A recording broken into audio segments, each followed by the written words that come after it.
যেদিন আমরা মহাকুম্ভ থেকে ব্যাক করব সেদিন সকালেও আমরা একবার মহাকুম্ভে স্নান করে চলে গেছিলাম কপালে এই তিলকটা পরাতে। এটা ঠিক তিলক না, শিব ঠাকুরের একটা টিকা মতো। তো এই যে এটা আমাদের ফুল গ্রুপ ছিল, আর এই যে বাবা মা, আমরা তখন ফিরছিলাম ব্রিজ থেকে। তো সেদিন জায়গাটা একটু ভালো করে এক্সপ্লোর করছিলাম অ্যান্ড ভিডিওসও করছিলাম। আর সেদিন যেন প্রচণ্ড রোদ ছিল।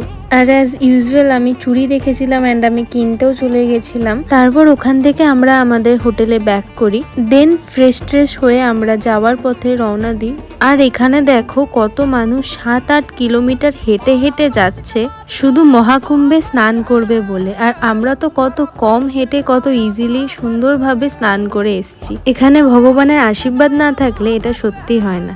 দেন আমরা একটা ধাবাতে দাঁড়াই আর আমাদের লাঞ্চটা কমপ্লিট করে নিই। তোমাদের আমার মহাকুম্ভের মিনি ব্লগগুলো কেমন লাগছে জানিও। তো এই ছিল এই মিনি ব্লগে। দেখা হচ্ছে নেক্সট মিনি